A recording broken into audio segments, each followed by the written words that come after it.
നിത്യ,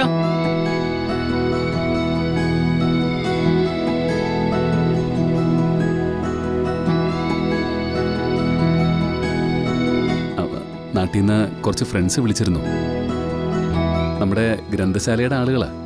അവരൊക്കെ ഫംഗ്ഷന് വരുന്നുണ്ട്. ആണോ? ആ,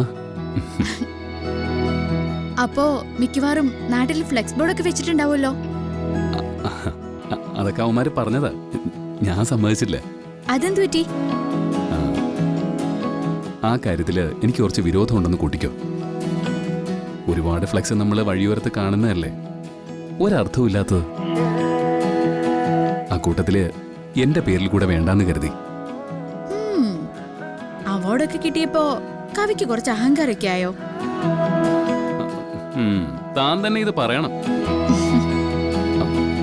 പിന്നെ ഈ ഫംഗ്ഷന് വരുന്നു എന്ന് പറഞ്ഞില്ലേ, അവരൊക്കെ എന്നെ കാണാൻ വേണ്ടി മാത്രമല്ല വരുന്നത്.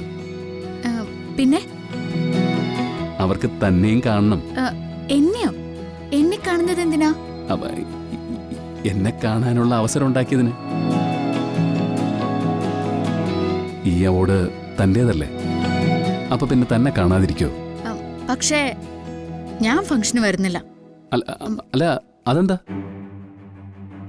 വരുന്നില്ല, അത്ര തന്നെ. താൻ ചുമ്മാ ഓരോന്നും പറയാതെ താൻ വരാതെ പിന്നെ എങ്ങനെയാ? ഷെടാ, ഈ നാട്ടിൽ എത്രയോ പേർക്ക് അവാർഡ് കിട്ടുന്നുണ്ട്. അവിടേക്ക് ഞാൻ പോവാറുണ്ടോ? അവരെ പോലെയാണോ ഞാൻ? അല്ല, താൻ വരാതിരിക്കാനുള്ള കാരണം എന്താ?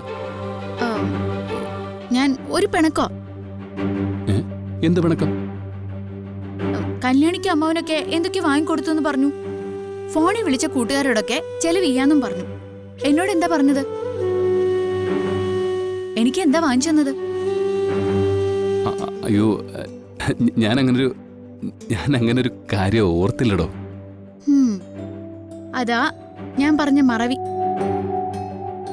സോറി. തനിക്ക് എന്താ വേണ്ടത്? എന്ത് വേണമെങ്കിലും പറഞ്ഞോ.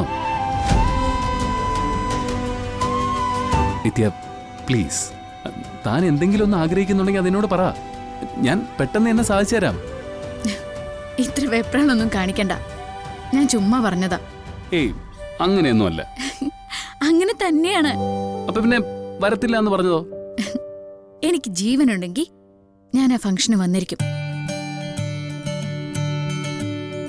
എന്റെ ജീവിതത്തില് ഒരു നേട്ടവും പറയാനില്ലാത്ത എനിക്ക് അഭിമാനത്തോടെ പറയാനുള്ള ഒരു കാര്യം. അവിടെ വന്ന് ഞാൻ ഞെളിഞ്ഞു നിന്നില്ലെങ്കില് പിന്നെ ഞാൻ കഷ്ടപ്പെട്ടതിന് എന്താ ഗുണം?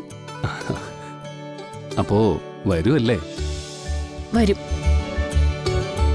ഹരി അവാർഡ് വാങ്ങുന്നത് എനിക്ക് കാണണം, സംസാരിക്കുന്നത് എനിക്ക് കേൾക്കണം.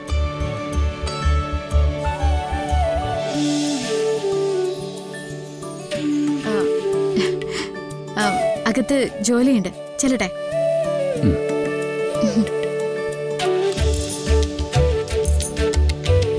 എന്നാലും എനിക്ക് സമ്മാനമൊന്നും തന്നില്ല.